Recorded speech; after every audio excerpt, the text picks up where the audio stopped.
Is the title of this video clickbait? I don't know. Well, I do know. But for the sake of you being here, I don't know. You're just going to have to find out.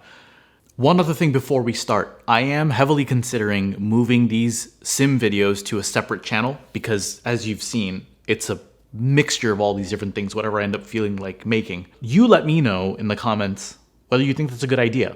But I do hope that if it does happen, and I will let you know, that you hop over there and subscribe and tell your friends, baby. But we're not going to delay any further. Let's get into this lap attack. Let's get into these laps. I'm going to break it down for you and go through it. I'm also trying something a little bit different where I'm not doing a setup of me sitting here talking. I'm actually going to talk to you while I'm finishing the edit.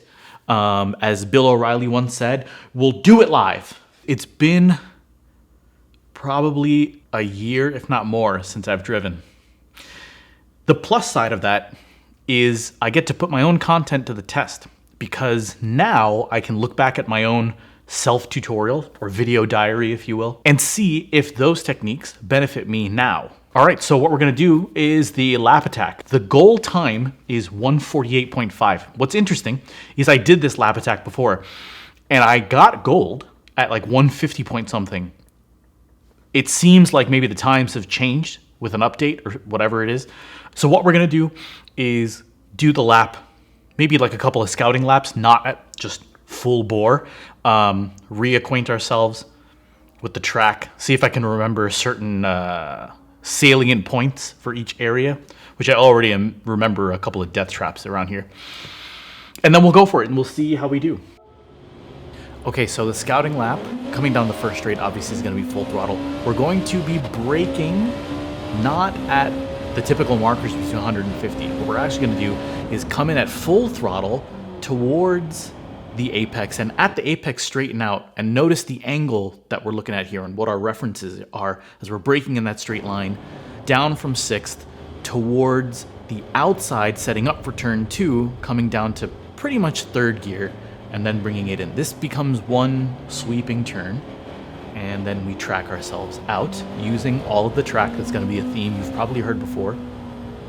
Here is where I actually decided to experiment a little bit in this video, using a technique of letting off the throttle abruptly to load the front tires. And that can be done before steering angle or during steering angle, and the result ends up being a little bit different. Coming through turn 6 towards turn 7, you're again using the same technique of turn in and then off the throttle, and then here is where you're hitting apex. And if you're at the right angle, facing outward, you can full throttle from the apex outward and sort of track all the way out of turn 7 using the large radius of this turn, and then being sure to set up on the inside, which becomes the outside of turn 8. Using those green strips is super important because that really maximizes the apex and your lap time.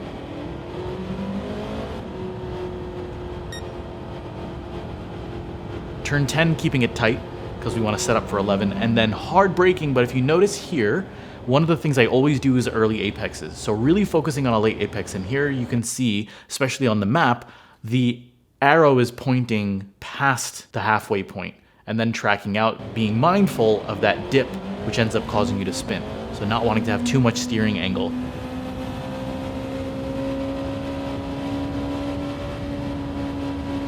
Setting up for 13 and 14, really, I just keep remembering that 13 is not as sharp of a turn as 14, so using a lot of trail braking, setting up for 14, and here's again where those landmarks come in. Controlling yourself getting into the apex, waiting for that little green strip to show up to let me know that I can start applying throttle, and that's if I've set up for the apex properly.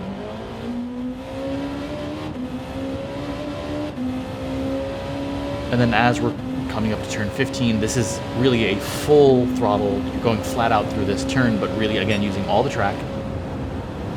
And then making sure you set up between 150 and 100, start braking hard, hard, hard, down, coming through 16 and 17, really making sure there's maintenance throttle through 16 into 17, and then making sure that you stay stable on the throttle, creating downforce, going through 18, and opening up your steering angle to just make sure you're stable. Sure, simple enough when you're doing a scouting lap, but the next few attempts didn't go that smoothly. as you can see here.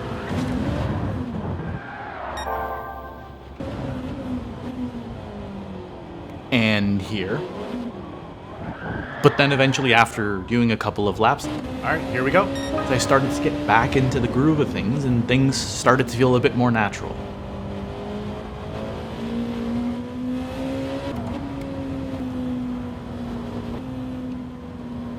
And so these next few laps really just became a matter of trying to nail the general areas of all the track in, track out points, the apices, making sure I have my late apexes, getting used to, again, the position of the throttle and the gearing.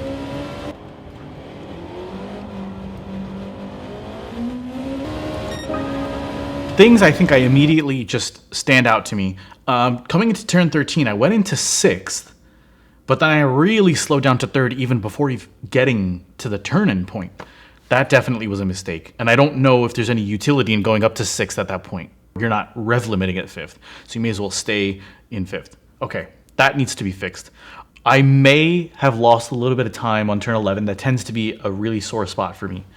Now, one of the other things I ended up experimenting with a little bit here to prove a point to myself pertains to turns 3, 4, and 5 in particular, which is what I mentioned a little bit earlier. There's this technique where if you unload the front before you turn in by letting off the throttle abruptly, you load the front tires and create a bit more grip.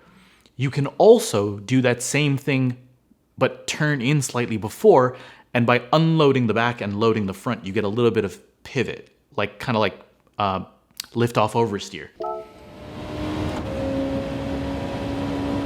And so what you end up seeing here, this one is just light on and off the throttle, not trying to upset the handling or affect the weight transfer in any particular way.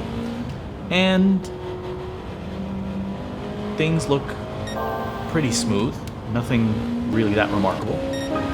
But now on this lap, I decided to try lifting off abruptly and then turning in, and pay attention to specifically the throttle input and the steering input and how they differ from the previous lap. On this one, you notice that my lead time is a little bit better than the previous lap. And then of course coming into turn 11, that felt pretty good too, still maintaining this pretty significant gap. On this third lap, I ended up trying to apply the idea of turning in and then lifting off, as again you can see from the telemetry. I don't know how much better of a technique this was. At certain times it felt like it worked better, at certain times it didn't. What definitely works for those 3 turns though is lift off then turn in. Funny enough here, I ended up screwing up the exit at turn 9, killed it. But by fine-tuning everything else, as you'll see, the time ended up proving otherwise. 147.852. What I will also say about that lap is I did that despite having a bad exit out of turn 9. So I think I can get under 147.5. Let's see if it happens. So the ambition and drive was strong, but not this lap. Nor this lap. And it wasn't gonna be on this lap either. But after getting those out of my system, cleaning up my act a little bit, we went for it again.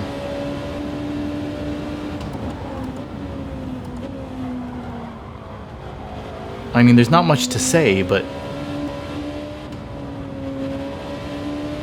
drilling in these principles, late apex, using all the track, managing the weight of the car, and keeping things clean, you can see the time was looking pretty good.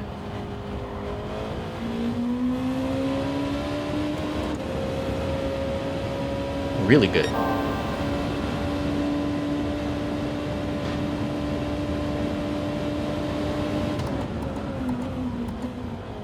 Really, really good. No! Oh! Oh! Do you see that time at the bottom of the screen?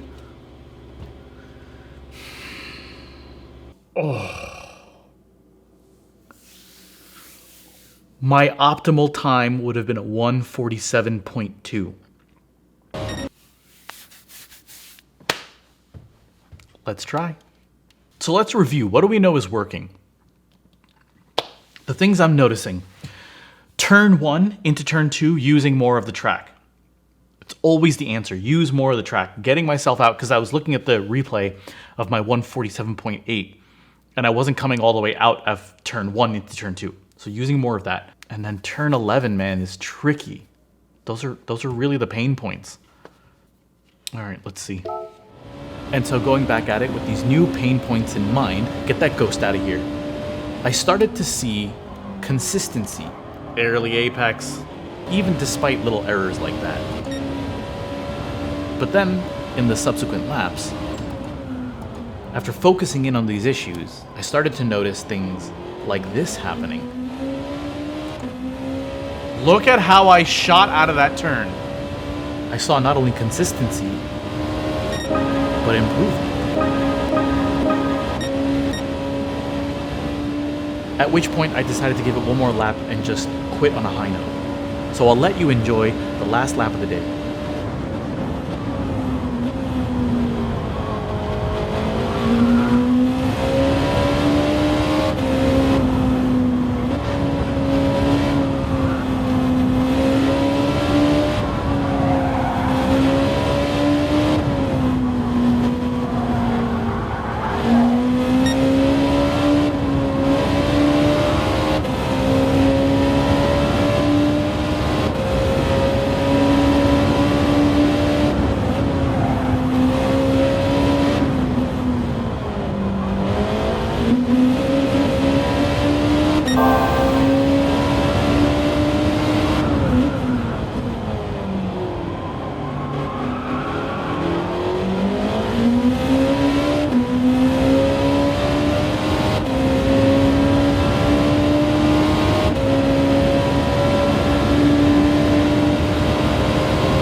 Okay, now, granted, my optimal time would be a 1:46.4, but I was shooting for a 1:47.5, and I'm getting 1:46.8. Now I'm gonna stop here because I'm on a winning streak right now. This is an amazing time. We're certainly gonna go for the lap attack, that's for sure.